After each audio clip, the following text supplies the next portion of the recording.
啟思新高中中國語文模擬試卷錄音，版權屬牛津大學出版社所有，請用2分鐘閱讀資料，然後你會聽到一段錄音，請細心聆聽並摘錄資料。聽畢錄音後，請根據閱讀材料同錄音片段嘅內容完成任務。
語文中學年宵攤位籌備委員會嘅委員中六甲班梁禮賢以及中六乙班郭蓉蓉、張學勤同顧問馬雪兒老師正在討論年宵攤位嘅籌備事宜。以下係佢哋嘅對話。喺網上買，唔好喺網上買咯。學勤、禮賢、蓉蓉，你哋傾緊啲乜嘢啊？馬老師啊，我哋啱啱收到徐校長嘅電郵，問我哋年宵攤位嘅籌備事宜啊。佢吩咐我哋就住係唔係喺網上商店採購貨品喺年宵攤位出售，提出意見。禮賢同蓉蓉對呢件事有唔同嘅睇法啊。學勤，我都收到校長嘅電郵，所以而家呢就揾你哋商量下。根據我哋上次嘅會議記錄，已經決定咗喺年宵攤位售賣靠枕、揮春同埋吹氣產品。下一步要解決嘅就係貨源問題喎。我記得上一年行年宵市場嘅時候，見到一個售賣吹氣雞蛋仔靠枕嘅攤位，嗰度啊，一早到晚都門庭若市噶，我都買咗一個靠枕返屋企啊，真係好別致噶。嚟我屋企拜年嘅親戚都好中意嘅。蓉蓉，聽講吹氣雞蛋仔靠枕係嗰個年宵攤位嘅店主親自設計，然後去內地揾工場製作噶，而我哋賣嘅嘢都喺市面上有得賣嘅，都唔係自己設計或者製作，咁樣會唔會欠缺特色，好難吸引顧客啊？禮賢啊，所以我哋必須花多啲心思，搜羅一啲特別嘅貨品。雖然市民可以由其他途徑買到呢啲貨品，但係佢哋平時未必留意到，而且市民喺行年宵市場嘅時候，消費意欲一般都比較高㗎，相信生意應該唔成問題嘅。能夠親自設計獨一無二嘅產品啊，當然好。咁但係我哋又唔夠時間，呢方面唔好諗咁多咯。農曆新年係華人社會嘅重要節日，大街小巷氣氛都好熱鬧嘅，大家都唔會介意花啲錢嚟到消費。行年宵市場為嘅就係要湊熱鬧。頭先學勤講到我哋要花多啲心思搜羅特色貨品，我啱啱就喺呢個網站嗰度睇到唔少設計獨特嘅靠枕同埋揮春啊！你哋睇下呢啲相，呢啲產品係咪好有創意呢？係咪好想買晒呢啲貨品返屋企呢？哦，等我睇下先吓。呢啲揮春啊，真係好有創意，好有趣喎。可惜啊，呢一間鋪頭係喺台灣嘅，我哋唔能夠親自去台灣嗰度選購噶噃。馬老師，呢間鋪頭雖然喺台灣啫，但係佢有提供網上訂購服務噶嘛。無論乜嘢地區嘅顧客，只要通過電郵同店主聯絡，雙方傾好價錢、貨品嘅購買數量之後，就可以通過信用卡付款嘅啦。顧客只要安坐家中，就可以收到郵寄嚟嘅貨品。如果我哋喺網上入貨，貨品嘅種類就會比起單喺本地採購嘅更加多元化。用信用卡付款，蓉蓉，你真係一啲安全意識都冇啊！要知道，我哋經營年宵攤位嘅資金，除咗少部分嚟自學校嘅贊助，絕大部分都係嚟自全校同學嘅集資噶。攞住呢筆錢，身為財政委員嘅我，一直都戰戰兢兢，就係怕會蝕本，令咁多同學血本無歸啊！以信用卡付款方便係方便，但係我怕會出師未捷身先死啊！咁樣太對唔住同學啦，同學對我哋寄予厚望，我哋一定要小心謹慎噶。我始終唔放心喺網上購物咧。禮賢，你有呢份責任感，我真係好欣慰。我諗雖然去商店購物仍然係主要嘅購物模式，但係網上購物愈來愈受歡迎，亦都係有原因㗎。我哋不妨嘗試下新事物啊，話唔定有意想不到嘅收穫呢。蓉蓉啊，雖然喺網上購物一般都有退貨服務，但係限制多多，而且難免費時失事。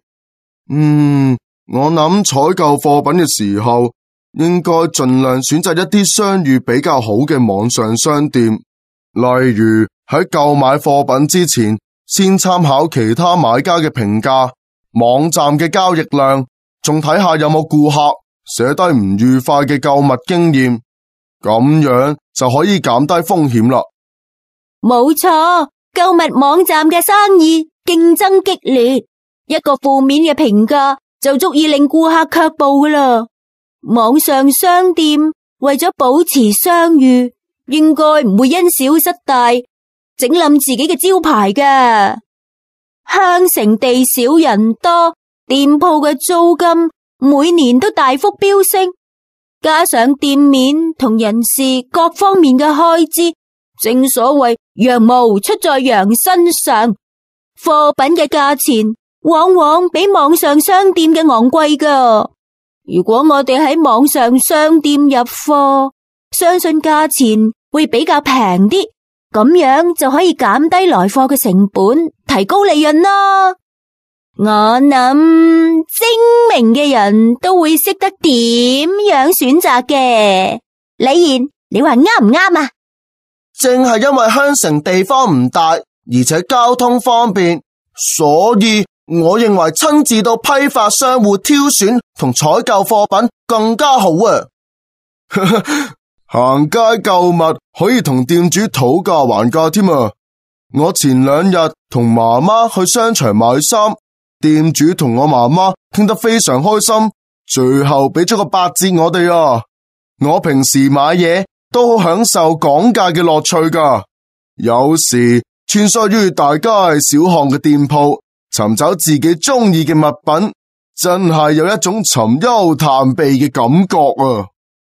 呢度有一份香城消費者委員會最近發表嘅調查報告，報告提及市民喜歡喺網上購物嘅原因同埋關注事項。你哋嘅覆函可以參考下當中嘅內容噶。唔該晒馬老師。蓉蓉，你頭先提到羊毛出在羊身上呢句說話，同樣適合於網上購物噶。禮賢啊，點解你咁講呢？你諗下，喺網上買咗嘢，貨品係點樣送到你嘅手上呢？當中嘅開支係邊個俾呢？貨品嘅運費係以重量計算噶。我哋買嘅貨品運費實在不容忽視啊！禮賢，你太孤陋寡聞啦！唔少購物網站都唔使買家負擔貨品嘅運費噶。我當然知道啦，但係呢啲費用其實已經包含咗喺貨品入面噶啦。你以為世界上有免費嘅午餐咩？老師，你睇佢哋總係針鋒相對嘅。睇嚟蓉蓉同禮賢都有自己嘅想法，而且各有道理喎。係咁，你哋回信俾校長嘅時候，就各自詳細說明自己嘅立場同埋理據啦。係唔係喺網上購買年宵攤位嘅貨品，就由校長嚟到決定。不過你哋喺信裏面嘅措辭一定要謙遜有禮、恭敬得體。至於書信嘅格式，我就唔多講啦，你哋都應該好熟悉噶啦。老師，你放心啦，我哋對書信嘅格式可以話係了如指掌啊。係咁就好啦。校長喺電郵裏面提到，你哋需要喺指定嘅日期之前回覆佢，千祈唔好耽誤咗時間啊！放心啦，老師，我哋有足夠嘅時間慢慢構思內容嘅。冇錯啊，我哋會各自提出理據，等校長決定係唔係喺網上購買年宵攤位嘅貨品。老師啊，校長喺電郵仲吩咐我哋為年宵攤位擬定宣傳策略啊！但係我哋只係學生，從來都冇做過生意，點知道運用咩宣傳策略呢？呢個問題真係令人傷腦筋啊！